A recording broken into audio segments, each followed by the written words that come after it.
अरे बच्चों, स्वागत है आप लोग का हमारे चैनल एसजी एजुकेशन जोन पे। बच्चों, आज हम देखेंगे कक्षा 12वीं रसायन विज्ञान के आपके पूरी किताब से महत्वपूर्ण प्रश्न, जहां से आपके क्वेश्चन जो है बोर्ड एग्जाम 2025 में पूछे जाएंगे और प्रीवियस ईयर में जो है क्वेश्चन इन टॉपिकों से जो है पूछे भी गए हैं। उससे पहले अगर आप लोग चैनल पर नए हैं तो चैनल को सब्सक्राइब करिए और वीडियो को लाइक करिए और वीडियो को अपने दोस्तों के साथ ज़्यादा से ज़्यादा शेयर करिए। कल ऐसी ही क्लास जो है हमने फिजिक्स का भी आपको बताया था, यानी कि फिजिक्स के भी ऐसे ही क्वेश्चन बताए थे। उसी प्रकार आज जो है केमिस्ट्री का क्वेश्चन देखेंगे। सबसे पहले शुरुआत करेंगे किसी महत्वपूर्ण नियम से, यानी कि आपके महत्वपूर्ण नियम जो कि पूरे किताब से हैं और लगभग हर साल प्रीवियस ईयर में पूछे गए हैं। तो महत्वपूर्ण नियम में आपको सबसे पहला तैयार करना है कोलराउस का नियम। और ये जो आपका नियम है ये वेरी इंपॉर्टेंट नियमों में से एक है और लगभग आपका जो है हर साल ये क्वेश्चन पूछा जाता है कि कोलराउस के नियम को लिखिए। तो आपको जो है कोलराउस का जो है नियम है इसको आपको तैयार कर जाना है एकदम बढ़िया से। अगला जो नियम में आपको तैयार करना है राउल्ट का वार्षदाब का नियम, यानी जो आपका राउल्ट का वार्षदाब का नियम होता है इसको आपको एकदम बढ़िया से तैयार कर जाना है। तीसरा जो आपको तैयार करना है इसमें नरनष्ट समीकरण, यानी नरनष्ट समीकरण क्या होता है इसको आपको तैयार करना है।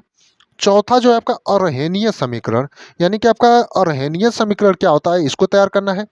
अगला जो नियम में आपको तैयार करना है वर्नर का सिद्धांत, यानी आपका जो वर्नर का सिद्धांत होता है इसको तैयार करना है।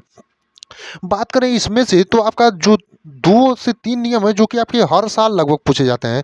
जैसे आपका कोलराउस का नियम, आपका एक हुआ राउल्ट का नियम, वेरी इंपॉर्टेंट ये भी है। और आपका एक हुआ वर्नर का सिद्धांत, वेरी इंपॉर्टेंट नियमों में से एक ये भी है। और हेनरी का नियम वेरी इंपॉर्टेंट। वैसे बात करें तो सातों आपके नियम जो है बहुत ही ज़्यादा इंपॉर्टेंट है, लेकिन आपके 2 से 3 नियम जैसे आपका अरेनियस समीकरण हुआ ये एक आध साल नहीं भी पूछा जाता है, लेकिन आपके कोलराउस के नियम हुए, राउल्ट का वार्षदाब का नियम हुआ, हेनरी का नियम हुआ, वांट आपका वर्नर का सिद्धांत हुआ, ये आपके यूपी बोर्ड एग्जाम में किसी ना किसी सेट के पेपर में जरूर पूछे जाते हैं। तो आपको इन सातों नियमों को एकदम बढ़िया से तैयार करना है। जैसे आपका कोलराउस का नियम हुआ, राउल्ट का वार्षदाब का नियम हुआ, नरनष्ट समीकरण और हेनियस समीकरण हुआ, वर्नर का सिद्धांत हो गया, आपका वान ठाप गुणांक का नियम हो गया और हेनरी का नियम। यानी कि इन सातों नियमों को जो है अगर आपने अभी तक नहीं तैयार किया है तो आप लोग इन्हें जो है सबसे पहले तैयार कर जाइए। और इनका जो सॉल्यूशन है हमने आपको पहले से ही करा रखा है, यानी महत्वपूर्ण नियम का एक वीडियो है हमारे चैनल पर, उसको आप लोग जा करके केमिस्ट्री के प्लेलिस्ट से दे सकते हैं, जिसका सॉल्यूशन आपको इन सभी नियमों का मिल जाएगा। और जो भी क्वेश्चन का सॉल्यूशन आपको ना मिले आप लोग कमेंट में जरूर बताइएगा, उनका सॉल्यूशन मैं आपको जरूर कराएंगे। अब देखते हैं दूसरे नंबर पर आपका महत्वपूर्ण परिभाषाएं, यानी कि जिस प्रकार हमने नियम देखा उसके बाद आप देखेंगे महत्वपूर्ण परिभाषाएं। और परिभाषाएं जो है आपकी ये भी जो है पूरे किताब से हैं। तो परिभाषाओं में आपको किसकी किसकी परिभाषा जो याद करनी है, परिभाषा याद करते समय आपको इनका जो मात्रक होगा, कुछ ऐसे परिभाषा होंगी जिनके मात्रक भी होंगे, कुछ ऐसे चीज़ होंगी जैसे मोलरता का आपका मात्रक। और इसके जो सूत्र होते हैं, मात्रक सूत्र जो होते हैं, इनको आप तैयार करते चलिएगा, क्योंकि कुछ ऐसे टॉपिक है इसमें परिभाषाओं में जिनसे आपके न्यूमेरिकल भी पूछे जाते हैं। तो यहाँ से अगर मात्रक और सूत्र दोनों तैयार करते चलेंगे तो आपको जो न्यूमेरिकल वाले क्वेश्चन आएंगे तो आप न्यूमेरिकल एकदम आसानी से हल कर जाएंगे। परिभाषा में सबसे पहला आपको तैयार करना है अभिक्रिया की कोटि, यानी अभिक्रिया की कोटि क्या होती है और अभिक्रिया की आणविकता से भी आपका पूछता है। तो अभिक्रिया की कोटि के साथ साथ आप अभिक्रिया की आणविकता की जो परिभाषा है उसको भी तैयार कर लीजिएगा। दूसरा आपको तैयार करना है मोलरता, यानी मोलरता आपका क्या होता है, और मोलरता में जो है आपको मात्रक और सूत्र इसमें तो आप जरूर तैयार करिएगा, क्योंकि यहाँ से जो होता है मोलरता वाले और मोललता वाले, इन दोनों से आपका न्यूमेरिकल जो है मोलरता हुआ और आपका एक मोल प्रभाज हुआ, यहाँ से आपके न्यूमेरिकल वाले क्वेश्चन तो एकदम हावी ही रहते हैं आपके यूपी बोर्ड एग्जाम में, क्योंकि न्यूमेरिकल आपके यहाँ से हमेशा बनते हैं। तो आपको इनके जो मोलरता हुआ इनकी परिभाषा, मोललता की परिभाषा, मोल अंश या मोल प्रभाज की परिभाषा और इनके सूत्र और मात्रक, यानी कि इनका सूत्र जो होता है आपका, जैसे मोललता का सूत्र आपका होता है मोललता और मोलरता का जो सूत्र होता है इसको भी आपको तैयार कर जाना है। जैसे आपका मोलरता बराबर क्या होता है यहाँ पर देखेंगे ऊपर एक जगह किनारे में, डब्लू बराबर आपका क्या होता है, डब्लू बटे में यम डैश बटे में भी बटे में 1000, ये आपका क्या होता है मोलरता का जो होता है सूत्र होता है। इस सूत्र पर आपको जो है न्यूमेरिकल हमेशा पूछे जाते हैं। इसी प्रकार आपका मोललता का भी होता है, यानी ये तो आपका मोलरता का हो गया, इसी प्रकार आपका मोलरता का होता है। तो आपको जो है एकदम बढ़िया से जो ये सूत्र हैं ये तैयार कर जाना है। यहाँ पर डब्लू नहीं होता, यहाँ पर यम होता है, माफ करिए यहाँ पर यम बराबर होता है। तो ये जो सूत्र है आपको सूत्र भी साथ साथ जो है हम इसलिए बोल रहे हैं क्योंकि सूत्र पर आपको न्यूमेरिकल पूछे जाते हैं। अब परिभाषा में आपको अगला तैयार करना है पराशर दाब, यानी पराशर दाब की परिभाषा तैयार कर जाना है आपको। अगला आपको हिमांक में अवनमन, यानी हिमांक में अवनमन क्या होता है इसको आपको एकदम बढ़िया से तैयार कर जाना है। अगली जो परिभाषा आपको याद करना है प्रतिलोम परासरण, यानी प्रतिलोम परासरण क्या होता है इसको आपको तैयार कर जाना है। मोलर चालकता की परिभाषा आपको याद कर देनी है। अब मोलर चालकता से भी आपको जो है सूत्र और मात्रक यहाँ से भी तैयार कर जाना है। अगला आपका अभिक्रिया की दर या वेग, तथा हमने गलती से लिख दिया अभिक्रिया की दर या वेग, यानी कि अभिक्रिया की दर या वेग क्या होती है, इसकी आपको परिभाषा तैयार कर जाना है। उसके बाद परिभाषा में आपको तैयार करना है संक्रमण तत्व तथा विशेषता, यानी संक्रमण तत्व जो होते हैं उनको याद कर जाना है और इनकी क्या क्या विशेषताएं हैं इसको आपको याद करना है। परिभाषा में अगला आपको याद करना है लेंथेनाइट संकुचन, यानी लेंथेनाइट संकुचन की परिभाषा आपको तैयार कर जानी है।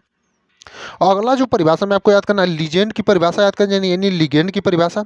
उसके बाद आपको उप संयोजन संख्या, यानी उप संयोजन संख्या की आपकी जो परिभाषा है उसको तैयार कर जाना है। उसके बाद मौलिक परीक्षण, यानी मौलिक परीक्षण क्या होता है इसकी आपको एकदम परिभाषा तैयार कर जाना है। उसके बाद आपको टॉलेन अभिकर्मक, यानी कि 15वें नंबर पर जो है हमारा टॉलेन अभिकर्मक, और टॉलेन अभिकर्मक की परिभाषा भी आपकी बहुत ही इंपॉर्टेंट है और ये भी जो है आपका हमेशा पूछा जाता है, तो इसको भी आप तैयार कर लीजिएगा। और प्रोटीन तो आपका मोस्ट इंपॉर्टेंट है, क्योंकि प्रोटीन की परिभाषा जो है हमेशा प्रोटीन पर संक्षिप्त टिप्पणी आपका पूछता है, तो इसको आप जो है तैयार कर लीजिएगा। उसके बाद आपका हो जाएगा संक्षारण, यानी संक्षारण की परिभाषा आप तैयार कर लीजिएगा। अगला जो अंतिम है ईंधन सेल, यानी कि ईंधन सेल की भी परिभाषा आप तैयार कर लीजिएगा। अब आपने जो है नियम पढ़ लिए, यानी कि महत्वपूर्ण नियम आपके साथ हमने बताया। उसके बाद आपको क्या पढ़ा है, जो है महत्वपूर्ण परिभाषा है वो भी पूरी किताब से, तो महत्वपूर्ण परिभाषा और महत्वपूर्ण नियम हो गए। अब देखेंगे आपको महत्वपूर्ण अभिक्रिया, वो भी पूरी किताब से, यानी कौन कौन सी अभिक्रिया जो है जिन पर आपको सबसे पहले यहाँ से फोकस करना है। अब ये जो है आपकी महत्वपूर्ण अभिक्रियाएं हैं जिन पर आपको सबसे पहले, अगर आपने इनमें से किसी भी अभिक्रिया को अभी तक छोड़ा है तो आप इनको सबसे पहले तैयार कर जाइए। और जो आपके महत्वपूर्ण परिभाषा हमने बताया और महत्वपूर्ण नियम बताया उनका हमने पहले से सॉल्यूशन भी करा रखा है। अगर किसी बच्चे को कन्फ्यूजन हो सॉल्यूशन में तो आप लोग सॉल्यूशन वाला वीडियो भी जा करके देख सकते हैं।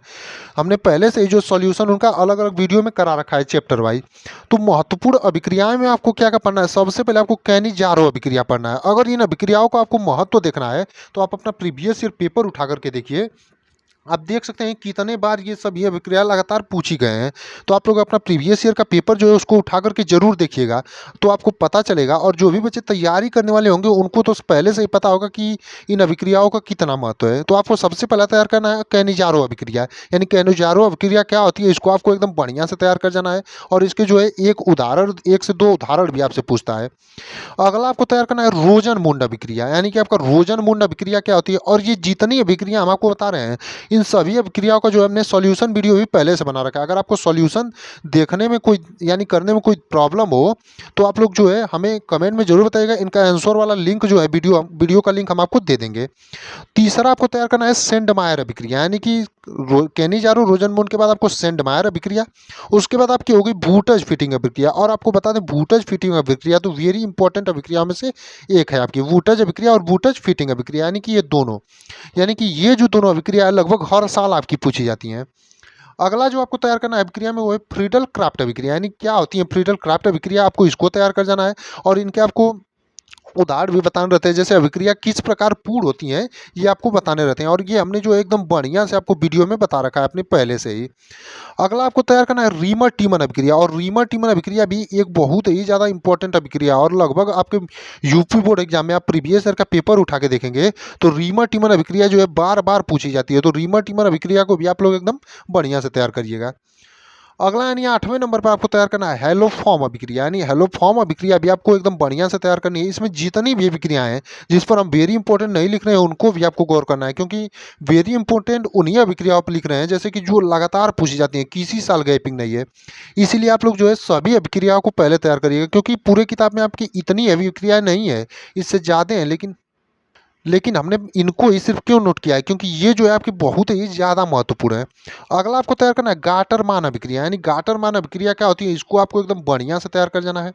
उसके बाद आपको पढ़ना है हुंस डीकर अभिक्रिया, यानी हुंस डीकर अभिक्रिया को भी तैयार कर जाना है। आपका आता है उसके बाद एल्डोल संघनन। अब एल्डोल संघनन भी आता है और आपका एक होता है क्रॉस एल्डोल संघनन, तो इन दोनों को आपको तैयार करना है। एल्डोल संघनन भी तैयार करना है और क्रॉस एल्डोल संघनन भी। अगला आपको तैयार करना है हाफमैन अभिक्रिया, यानी हाफमैन अभिक्रिया क्या होती है इसको भी तैयार कर जाइए। उसके बाद होता है आपका विलियमसन संश्लेषण, और ये भी आपका जो है वेरी इंपॉर्टेंट अभिक्रियाओं में से एक है विलियमसन संश्लेषण भी, क्योंकि ये भी जो है आपका बार बार पूछा जाता है। उसके बाद देखेंगे 14वें नंबर पर, तो आपका है रजतीकरण, यानी रजतीकरण की अभिक्रिया क्या होती है, इसको भी आपको तैयार करना है।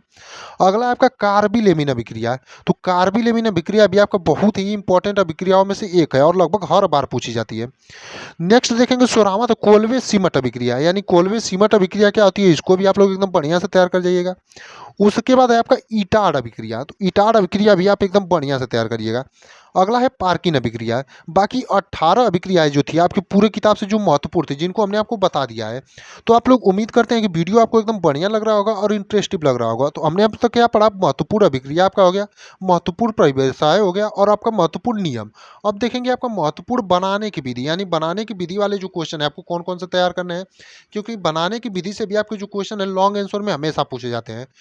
तो बनाने की विधि में जो है आपको जो है 5 से 6 जो है सबसे पहले तैयार करने हैं। जैसे क्लोरोफॉर्म बनाने की विधि और रासायनिक गुण, यानी कि आपसे क्वेश्चन कैसे पूछेगा, क्लोरोफॉर्म बनाने की विधि लिखिए और इसके जो है रासायनिक गुण लिखिए। तो क्लोरोफॉर्म वाला जो है आपको पूरा पड़ जाना है, बनाने की विधि और इसके रासायनिक गुण। अब इसमें से भी जो 7 हैं, इसमें से हमने 3 से 4 का जो है सॉल्यूशन आपको पहले से ही करा रखा है। जैसे डाई एथिल ईथर बनाने की विधि, आपका एसीटोन बनाने की विधि और एथिल एल्कोहल बनाने की विधि, इनका जो है अकेले अकेले हमने जो है 20 से 25 मिनट का क्लास आपको करा रखा है। तो अगर आप लोगों ने नहीं देखा हो तो जा करके उस क्लास को जरूर देखें, क्योंकि आपके बोर्ड एग्जाम में जो है क्वेश्चन यहाँ से पूछे जाएंगे। तो आपको क्लोरोफॉर्म बनाने की विधि जो है और इसके रासायनिक गुण तैयार कर जाना है। दूसरा, आपको एसीटोन बनाने की विधि और एसीटोन का जो रासायनिक गुण होता है उसको तैयार कर जाना है।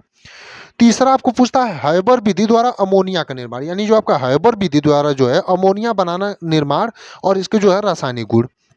अगला डाई एथिल ईथर, और ये जो है आपका वेरी इंपॉर्टेंट है डाई एथिल ईथर, क्योंकि डाई एथिल ईथर हुआ है आपका लगभग हर साल पूछा जाता है। तो डाई एथिल ईथर बनाने की विधि और इसके जो रासायनिक गुण है इसको आप तैयार कर जाइएगा। उसके बाद आपका एसीटोन, यानी कि एसीटोन बनाने की विधि और इसके रासायनिक गुण। अगला आपका एथिल एल्कोहल, जिस प्रकार डाई एथिल ईथर इंपॉर्टेंट है उसी प्रकार आपका क्या है एथिल एल्कोहल इंपॉर्टेंट है। तो एथिल एल्कोहल वाले को भी आप बढ़िया से तैयार करिएगा। उसके बाद आपका आता है फॉर्मएल्डिहाइड, तो फॉर्मएल्डिहाइड बनाने की विधि और इसके रासायनिक गुण। तो आपको जो है इतने ही 4 प्रकार के क्वेश्चन जो है हम आपके लिए लाए थे, यानी बनाने की विधि और रासायनिक गुण और महत्वपूर्ण अभिक्रियाएं, महत्वपूर्ण नियम और महत्वपूर्ण परिभाषाएं। तो उम्मीद करते हैं आप जो है इन सभी प्रश्नों को जो है अगर नहीं तैयार किए होंगे तो सबसे पहले तैयार करेंगे, क्योंकि ये जितने भी प्रश्न हमने आपको बताए हैं सभी आपके यूपी बोर्ड एग्जाम 2025 के दृष्टिकोण से बहुत ही ज़्यादा महत्वपूर्ण है। तो आप लोग इन प्रश्नों को जो है सबसे पहले तैयार करिएगा, क्योंकि ये प्रश्न आपके बोर्ड एग्जाम में यहाँ से देखिएगा आपको प्रश्न देखने को 100% मिलेंगे। तो आप एकदम बढ़िया से जो है अपनी तैयारी में लगे रहिए और प्रश्नों को तैयार करते चलिए, और आगे आने वाले दिनों में हम ऐसी वीडियो आपके लिए रोज लाते रहेंगे।